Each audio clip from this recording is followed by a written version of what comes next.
All right, hi everybody. John Meadows here, and hugely controversial topic today. I don't know if it's controversial. Everybody wants to know how you should train if you're natural versus enhanced. And I think it's an excellent topic that probably should be discussed a lot more. So I've got a lot of ground I want to cover here. So let me just get started with something really basic. So the first question would be, would being enhanced actually help? And I don't think any of us have any doubts that extra PEDs help, but I want to show you a study or just a little bit of just cliff notes on a study that's going to really put this in perspective for you. And when I go to conferences, I've heard this study referenced several times, and it's from the New England Journal of Medicine, where they took 43 people and they had them trained for 10 weeks, and they basically broke it up into 4 groups. They had a placebo group that did not exercise. They had a group that took test. To be more specific, they actually took 600 milligrams of test. And just to put that in perspective, usually a male produces 2.5 to 10 milligrams a day, and a woman about a quarter of that. So we call that super physiological. That's a lot of test. And exercised. And then they had a placebo group that was natural. They didn't know they were natural, but they took a placebo and they exercised. And then you had the group that took the real test and they exercised. So after this 10-week study, it was pretty interesting because the people who didn't exercise and took a placebo, so they didn't take the test, they took what they thought maybe was test, they had no change in their muscle mass. The group that took test and did not exercise still gained 7 pounds of muscle. Now, here's where it gets real interesting. The people who took the placebo, so they were still natural, and exercised, only gained 4 pounds. So think about that. These guys actually trained. The natural guys actually trained, and they gained 4 pounds of muscle, whereas these guys that took tests and didn't even exercise gained even more muscle. And then, of course, you have the guys that took the test, 600 milligrams, and they exercised, and they gained 13 pounds of muscle. Now, I'm not saying that's going to happen with everybody, but it does point to the fact that if you're natural, like, man, you got your work cut out for you. It's not going to be as easy for you. So you need to be very intelligent with your programming, okay? So I hope you can just see from that very simple example, you need to be real intelligent with your programming. Now, let's cover some of the basics here. So how does this happen? What's happening at the cellular level when you take this testosterone? I'm going to keep this very, very basic, very simple. So we have a cell membrane here, and inside the cell membrane, this area is called cytosol. And what you have in there is you have a nucleus. This is kind of in the center. And then you have these receptors in there that are very important. They're called androgen receptors. You hear people talk about androgen receptors. And just bear with me here. Looks like Pac-Man, right? So here's the androgen receptor. Now what happens is you get the PEDs going in the gear in particular, going through your blood, and it comes in here. It looks like we're just going to say it looks like a triangle. And then it attaches to this androgen receptor. All right. Now, when these experts, PED experts, talk about, well, different things to different receptors, that's not true. The androgen receptor, no matter what you're taking, it'll bind with the androgen receptor. There's other activities outside of that, but there's no Winstrol receptor. There's no testosterone receptor. Those things don't exist. So then that attaches here. Now, this little nucleus over here is pretty lonely. He's a lonely guy.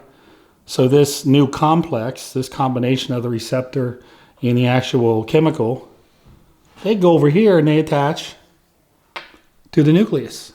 And some very, very profound changes take place. Just to put it simply, the number one change that takes place is muscle protein synthesis is really ramped up. And that's where your body's using amino acids to build protein. It's really ramped up. Now, typically what will happen when someone's natural is they'll train, and I've seen anywhere 24 hours, 36 hours, 48 hours, somewhere between 24 and 48 hours, protein synthesis is ramped up in that target muscle, and then it goes down. So what happens when people are taking, in this case, in that test case, it was 600 milligrams of testosterone, the protein synthesis is ramped up all the time, like literally all the time.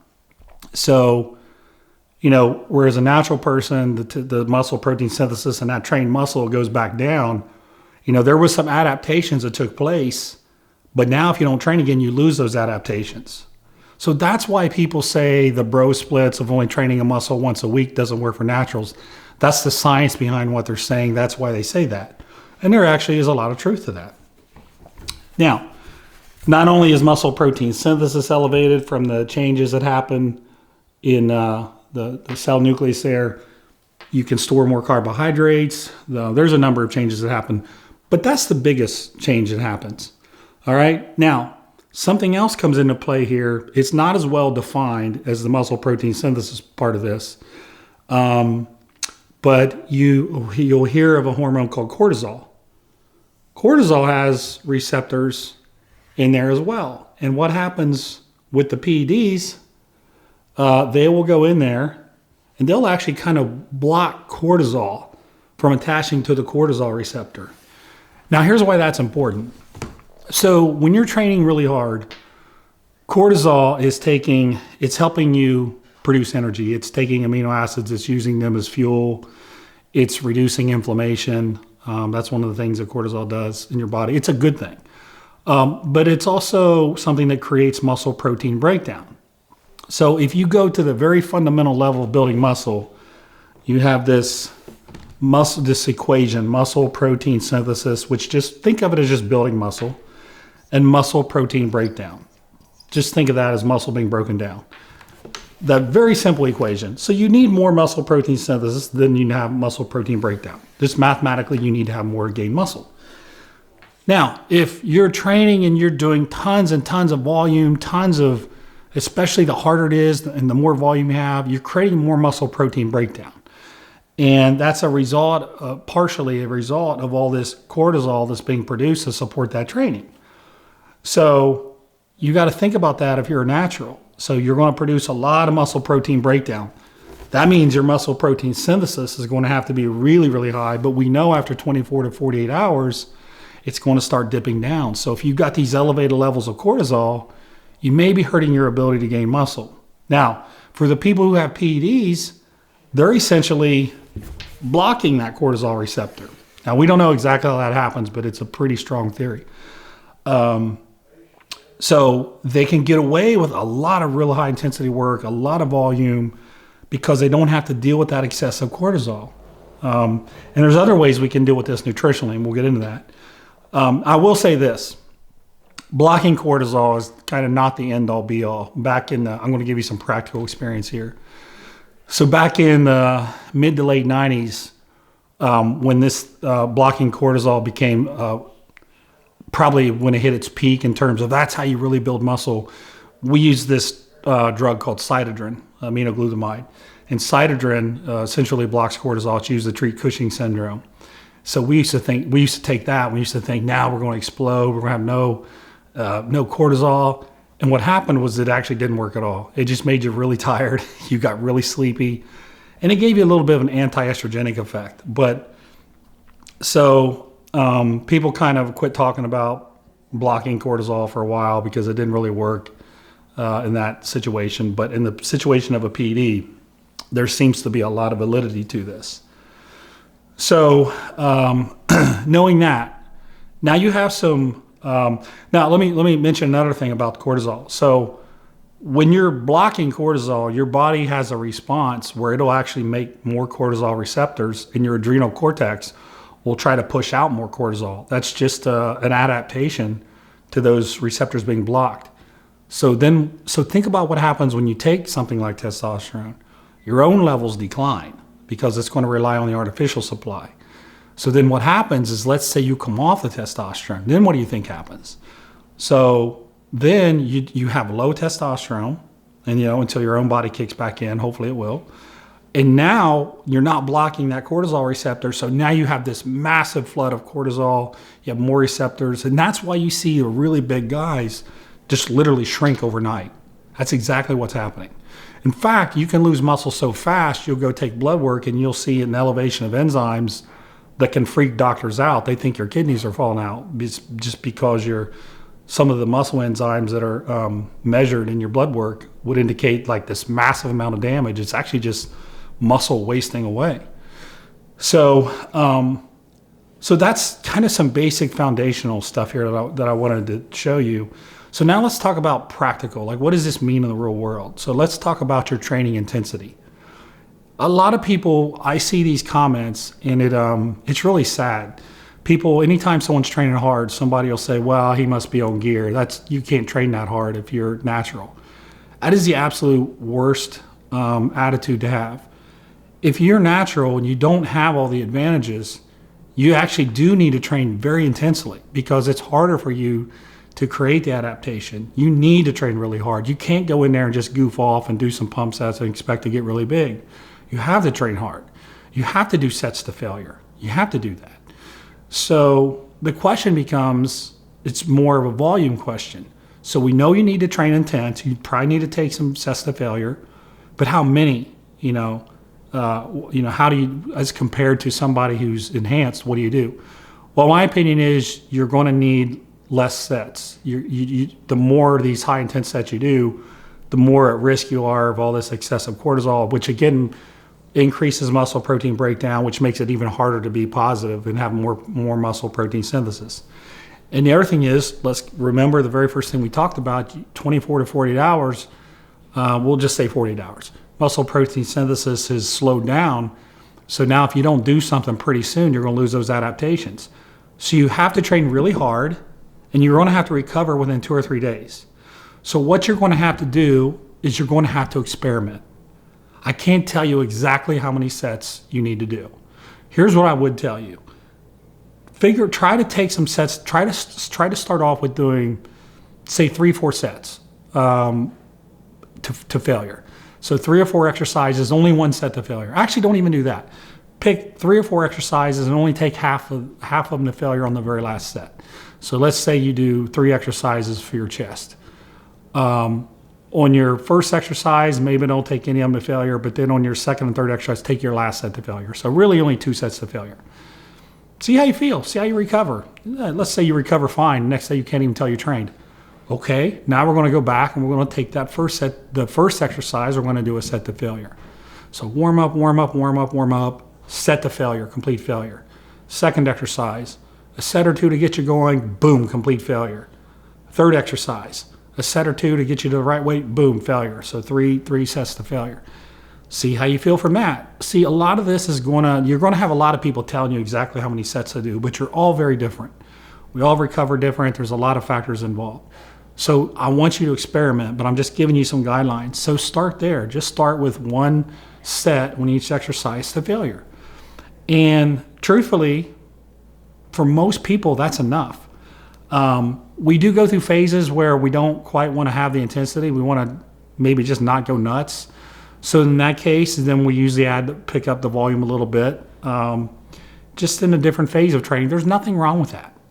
Now, if you did that all the time, all this high volume training, then it's probably going to be harder for you as a natural to build muscle because, again, all the cortisol release and all that stuff. But anyway, so I want you to experiment. Don't let people tell you what you can and can't do. If someone says, oh, you can't train hard if you're natural, that's total BS. Total BS. When I was in high school, in my early years of college, I was training at failure. I was on a lot of failure sets. I was over squatting 500 naturally. I was working my butt off natural for many, many, many years. So you're going to have to play around with your volume. It's probably going to have to be on the low end, but I want you to think about is I need to hit the muscle, let's just say twice a week, so I need it to recover. So if you do those high intensity sets, we'll say 2 or 3 of them, and you can't recover, then back off a little. Get it to where you can recover every, so you can hit the muscle twice, okay? You don't need, a lot. I think one of the popular things now, I think it's a fad personally, is just training everything every day. But if you truly understand what intensity is and going to failure and sometimes going beyond failure, it's going to be really hard for you to do a set of failure on your biceps, your triceps, your chest, your shoulders, your back, your quads, your hams.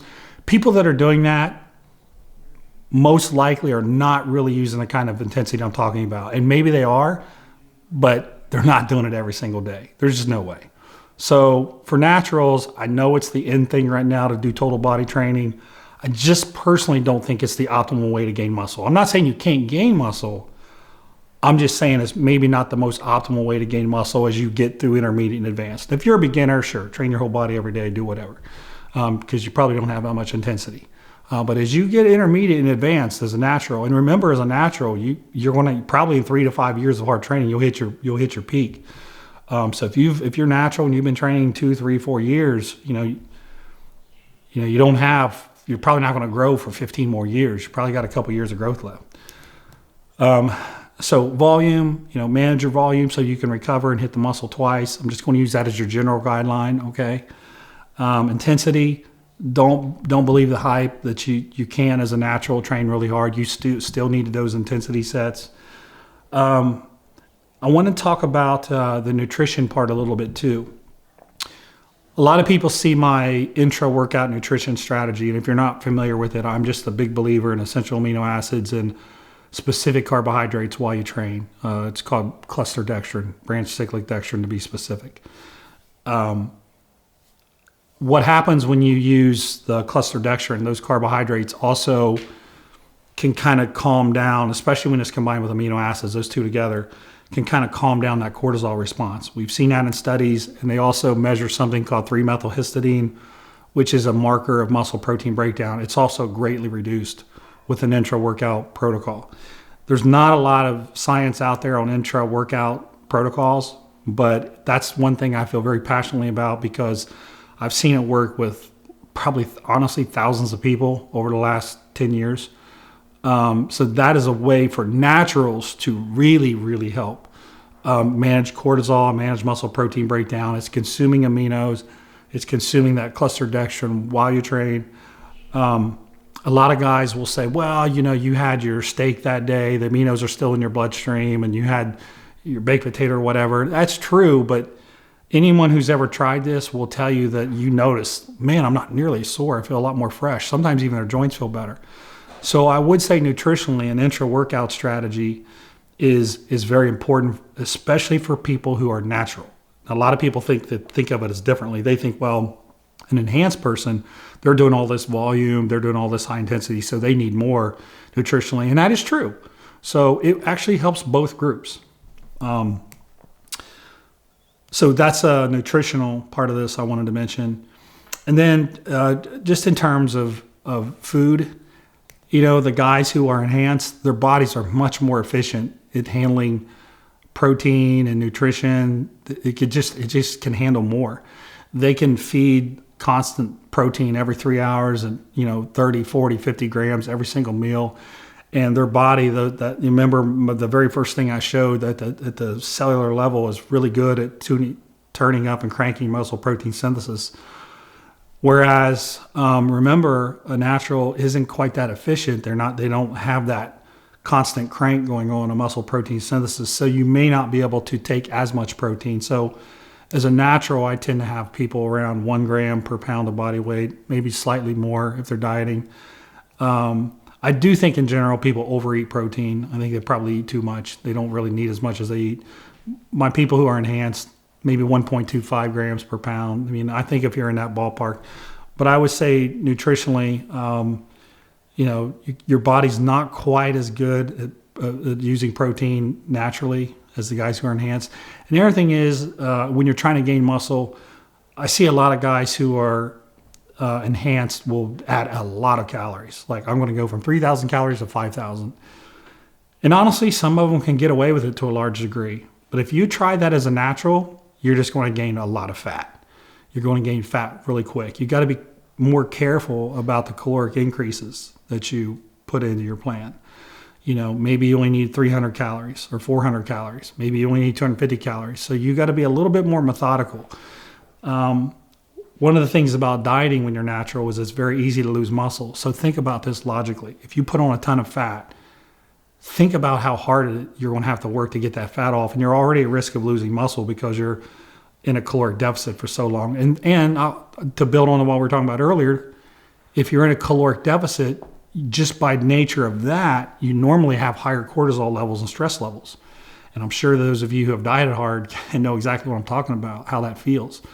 So now you've got to do an even longer diet. I know a lot of guys say, well, natural people need to be on long diets. I don't know that I agree with that. I mean, think about it. If you're natural, if you're dieting for a long time, it's more cortisol, it's more stress. So I'm not saying that long diet approach doesn't work. I'm just saying think about it. Just be careful with that approach.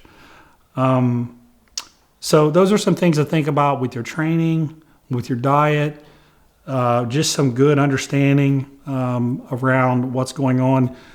Another thing I would say is that the type of exercise selection it's a consideration. You know, you get guys that are enhanced and their muscles get strong really fast, and sometimes their connective tissue can't keep up and they get injured, they tear things. Whereas the natural, you don't quite have that risk. You're not gaining strength so fast that you're at that risk. So you can get away with a little bit more compound movements than a guy like, you know, that's been cranking gear for a long time. He's got to be real careful he doesn't pop something. And I've seen more pec tears from my enhanced friends than you can even count. I can't even count how many I've seen, pec tears specifically, from compound movements, heavy benches. So that's another consideration. Anyways, I hope this video helps. I want you to understand that when people are telling you you have to do X and Y, I don't agree with that. I want you, if what you get out of this, I hope that what you get out of this is you need to experiment. And I hope what you're thinking is, as a natural, I need my muscles to recover in 2 to 3 days, but I need some high intensity sets.